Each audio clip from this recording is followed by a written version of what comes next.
So let's talk about the stock market and one of your favorite pals, George the billionaire Soros, who never ever seems to make any wrong bets in his entire life from as early as the 1990s. I'm trying to think, didn't he bet against like the pound or something? That's when he made his first fortune, and that's what started it. And then from then on, he seemed to just know which countries' currencies are going to go down or which ones are going to go up. He knows where the markets are going to go. He knows everything. Right, so is this guy just, is he psychic? No. The answer is he is an elitist. If you look at a lot of these organizations that appear to be decent on the outside but have another agenda on the inside, he's behind them. I think Move On, remember that? MoveOn.org. Wasn't that sponsored or created by George Soros?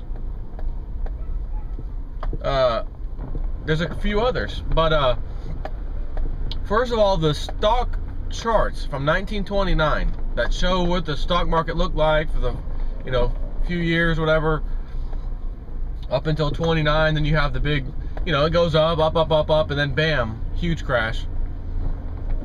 If you take basically a chart of now from the last several years and see how the stock market's risen and just kept rising on up, just like Lindsey Williams said would happen exactly. Just when you think the stock market can't rise anymore, it's going to rise. When there's no reason for it to rise, it's going to rise some more. And when you think there's no way it'll go higher, it'll keep going higher. That's what he said would happen. That is exactly what has been happening. Even on the bad news, they find a way to make the market go up. On the good news, they of course make it go up. So things that used to be bad news that would push the market down no longer do that, and they go up. Makes the market go up all of a sudden. I've done numerous videos on that. It just, it's absurd. But if you look at the recent charts of the stock market versus the 1929 stock chart, they're almost so close to being identical, it's shocking. So why would you have two charts almost 100 years apart, whatever, 70, 80 years apart, whatever it is. More like 80, I guess. But how is it even possible? Two different time frames, two different technological periods that you can't even compare. Two also time periods in which the amount of people living on the planet and in our own country, because it's our stock market, so both apply. The amount of people in the world and the amount of people in our country were drastically less than they are today. Like not even close, like probably 3 times less.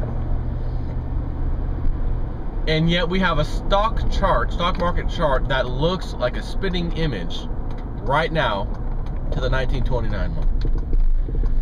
Now, if you've done any research on the stock market crash of 29, the one that's touted the most, you will know that JP Morgan himself, the real deal, not the company, the real guy, JP Morgan, back in those days, put an article out in the mainstream newspapers claiming that some certain bank was insolvent.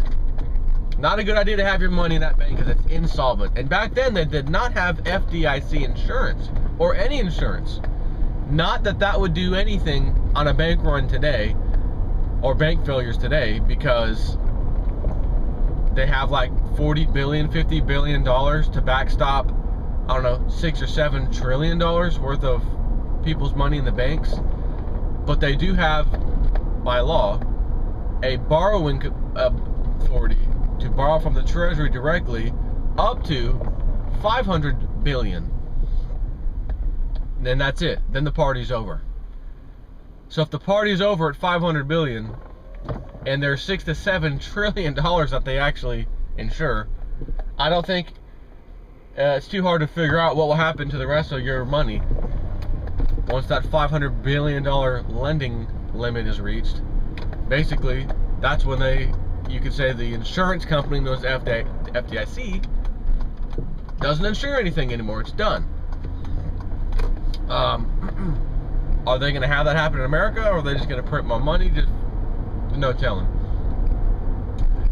But back to 1929, J.P. Morgan himself put those advertisements in the newspaper, scaring the crap out of people to get their money out of that particular bank, which caused a massive bank run. Not only on that bank, but other people realized, well, that bank's insolvent. We didn't even know it. Maybe my bank's insolvent. Oh, I don't know. I don't want to chance it. Because again, there was no insurance back then. It was simply, you better hope that it's not. And that's it. And sure enough, a bank run started all over the place. The banks had to call in the loans that they had given out to, mostly which were farmers. Not all, but quite a bit were farmers. And back then they could call it a loan, which means I'm lending you X amount of dollars, but under any circumstance that I need to get this money back, I can call in the loan and you've got to give it all back to me. But don't worry about it, that'll never happen. It's just, you know, that's what everyone was told. No, don't worry, it's not going to happen, but it's there just in case. Well, it happened just in case after J.P. Morgan put that article in the newspaper, and they called in all the loans. A lot of farmers didn't have the loans, so they had to repossess the farmland and other things, equipment, things like that. And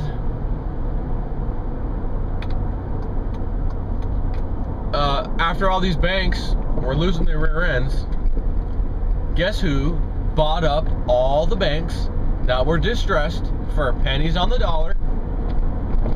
That would be J.P. Morgan. And then guess what happened? The Federal Reserve, not related to J.P. Morgan, of course, decides to start printing a bunch of money to help bail out some of these banks. And thus he got the banks for pennies on the dollar, then started receiving basically what amounted to bailout money, and restarted everything, and everything went real well for the J.P. Morgan and friends. So that's a little history you may not know. Now, I know on, was it the Discovery Channel or History Channel, they were playing those shows, you know, the men that built America, and they showed J.P. Morgan and all the elite back in the day and how detrimental they were to building up America. But they were also like mafia men in doing so. They kind of leave that part out. So, what about George Soros? George Soros has placed a bet that the S&P 500 stock market, the little brother to the Dow Jones basically, is going to go significantly down. I don't know the time frame other than it's this year, based on his financial statements. It's one of his companies that deals with that particular bet, financial statement that just came out. It's going to be this year, and I don't remember if it even said when. But as you may or may not know, when you have a short position out on something betting that it's going to go down, you can't just sit there and bet blindly and say, well, it's going to go down sometime in the future, and when that happens, that's when I'll make money. No, when you have a short position, you are calling for the price drop of some certain thing, commodity or stock or whatever it is, by a certain time and inside of a window of time. So you have to get it right, because if you don't, you will lose your rear end. And seeing that George Soros does not get anything wrong, one of the elite, do you think it's safe to say that the stock market crash is coming sometime this year? Don't know the exact time frame, but again, if you look at the stock charts from this year, recent times, and last few years, in 1929, you see almost a spitting image. So it appears it's going to be this year, and I'm going to guess and say it's probably going to happen when George Soros, whenever his short positions kick in, that little window of time, which I don't know, other than it's this year. And then we have Lindsey Williams stating several months ago from November, saying in approximately 3 months, it's going to be go time on the financial markets. Now, he did say This isn't the big collapse, by the way. This isn't the big one. The big one takes place after Obamacare is fully implemented. And right now we've got, well, that one's not starting until 2015, and these businesses from 50 to 99, you don't have to comply until 2016. All right, so that what he said is when Obamacare is fully implemented, the big collapse will take place. Financial collapse. That's what he's been told. But he was told within 3 or so months, the currency problems are going to start showing up. And it's going to cause some major problems. And I can't help but notice how many different countries right now, right this second, are having currency crises. I know Argentina and Venezuela are devaluing their dollars. Argentina massively, incredibly. And that is why there's going to be an alternative for those people. They're going to say, well, you know, they're trying to stop us from getting US dollars in here. They're trying to stop us from doing this, trying to stop us from doing that. I'm going to give you an example from France. France is now putting I think it's either 20 or 40%, one or the other, 20 or 40% tax on any money that is wire transferred into the country to you. Even if it's your own money from somewhere else, they are hitting you with that fee and then making you run through a gauntlet to try to prove to them it's not extra income, that I've always had this income, or I was just moving money. So you're not innocent till proven guilty. You're guilty till proven innocent. They're taking their tax out immediately because that country is also in dire straits. Another Eurozone country like Greece, like Portugal, like Ireland, like Spain, like Greece, same thing. So that's another thing that just took place, all because of monetary problems that Lindsey Williams said would be coming within 3 months or so.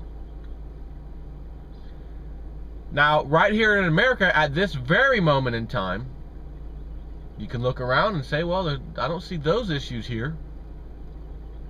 But I got something to tell you. The new Fed chair leader replacing Ben Bernanke has just come out and said the unemployment rate is pretty good at 6.5%, which, number one, is a complete lie. They don't count the people who are unemployed after a certain amount of time as being unemployed. They just figure they might have found a job, possibly, and don't count. So that brings the number down. You also have somewhere near 50 million people on food stamps, when just a few short years ago, that number was about 24 million. So that has doubled. You cannot have that number double while the unemployment rate goes down. Not possible. Okay? So there's two things that show that number's a lie to begin with. But she says, even though it's 6.5%, we need to get it a little bit lower. And her method of thinking is what these Keynesians basically do. They think that a little inflation never hurt anybody. And if you bring up inflation, their theory is that job numbers will actually go up and the unemployment number therefore will go down. So be prepared, is what she's saying, for a little bit of inflation. She just said it just a couple days ago, a few days ago. And that was for America. So that means the prices you're paying for things, inflation, they have to go up. And if the prices go up in their mind, that means they're paying more money for employment or employees, these companies, which means they can hire new people because they're raising rates through inflation. So the interesting thing is, well, if that's the case, and the Fed claims responsibility for putting in inflation, starting inflation, or adjusting inflation to whatever level they want to adjust it to, she's saying that that's who does it. The Fed creates inflation, and they can set it to wherever they want. So if that's the case, how is the Fed creating inflation equal a company paying its employees more, or not necessarily more, but hiring more people because they've got more money through inflation because they're charging more for their products? The problem is, that's not how it works. If the Fed is causing inflation, that means the company didn't just raise its prices to raise its prices, causing inflation to us consumers. They raised their prices because everything that they have to pay for went up in price too. So they've got to raise all their prices at the grocery store because now the shipping prices to them to bring them to grocery stores went up, because gasoline prices went up for the driver, and the truck expense and insurance expense and whatever expenses went up for everyone else. So it's just a not global, I'll say, but a nationwide rate hiking of fees, of things to pay for. Everyday things that you pay for have to go up. And they're trying to spin it off that, well, you'll have more money to spend if you are part of the inflationary process. You're going to have more money coming in. And they don't seem to say, well, yeah, but no one stands up and says, but wait, if more money's coming in and there's inflation for everybody, then that means for us too, we've got to pay more for other things, correct? Well, yeah. Therefore, all the extra money you're talking about that we'll have to pay new employees is gone. Shh, not supposed to say that. We're dealing with sheeple. They don't care. They just hear a little blip, blip, blip, and they go back to watching their TV and their sports, and they don't care anymore. You want to know something interesting? I will bet you, without even knowing these numbers, never even looked, but I will bet you that more people, and they even said this on American Idol, that more, and they basically mentioned it, they were betting, and I too will bet, that more people watched American Idol than watched the Olympics. When I was younger, not that that was a long time ago, I'm 36, I remember when the Olympics came on, man, we turned it on and we watched it. We watched all the little games. Now, every now and then you had like the little ice skating thing for us guys, maybe we missed that part, whatever. But for the most part, we were watching it, man, rooting for America. We want our guys to win, the swimming, all of it, man, come on. Nowadays, it's like the Olympics. What is that? You know what the Olympics are? No, what is the Olympics? I don't know, it's been on 24/7. It's on last night. Oh, I was watching American Idol. I didn't know it was on. So when you have TV shows, pure entertainment, nothing more, outranking something that's got a little more legitimacy, like the Olympics, it's country versus country, it's not, I mean, sure, it's entertaining, but it's a competition. So that's, again, still you can consider it entertainment, but as far as compared to American Idol, that's pure entertainment. And it destroyed, I guarantee you, destroyed the amount of people watching the Olympics. So if that's the case, then nobody else is paying attention to anything else either. Which means this is going to end the same way it always ends. And when people are finally screwed over at the last minute, and screwed over again, and then inflation kicks in, screwed over some more, then the dollar devaluation, screwed over some more, they're going to get hit probably with rapid fire stuff. Boom, boom, boom, boom, boom, boom, boom. And it's not going to go too well. And then you're going to start seeing history repeating. And because the government does not want to lose any of its power, they're going to have to do the things that prior governments did to try to control the outbreak of people saying I've had enough, and doing things like trying to overthrow them. Because that's what they do when nothing else works and they have nothing else left to lose. Which means you would see things like the government preparing to deal with such things. And I don't think it's any stretch of the imagination to see that the government is absolutely well prepared for that day. They've got the Department of Homeland Security sitting there on standby all these years, buying immense amounts of ammunition, in which they just bought a ton more. Now they've got sniper rounds that they just purchased. And then some more right after that. Bulletproof checkpoints. They've got these armored vehicles. Department of Homeland Security. I've said this so many times. They do not do police work. We already have sheriff's deputies. We have the police departments. They don't do FBI work and things like that. They've got the FBI. They don't do things like secret cross-border things like the CIA. We already got that filled. They don't do border patrol. We got that filled. What in the hell are they doing? As I said before, you're going to find out. All those bullets that they purchased with your money, while telling you we can't extend unemployment for longer because we don't have the money, We can't do this. We don't have the money. We're going to have to knock this out of Medicaid. We're going to have to take those fees out of this and that because we don't have the money. While simultaneously purchasing massive firepower, armored vehicles, and more personnel to the Department of Homeland Security, costing tons more money when they couldn't give it to you, and they took even more, of course, to pay for these things, to use against you when the time comes. That's the irony. You paid. You and I paid for what's coming that will be used against us in advance. That's usually enough when all this happens to piss somebody off to extreme levels. When they realize, holy crap, they're using this against us. Oh my God, that's where our money went and we paid for this? That's when people will get fired up. That's when you're going to see things start to really happen. People doing things that they would never do in a normal civilization. Ever. But they will do it because history says so. Did I just say says so? No.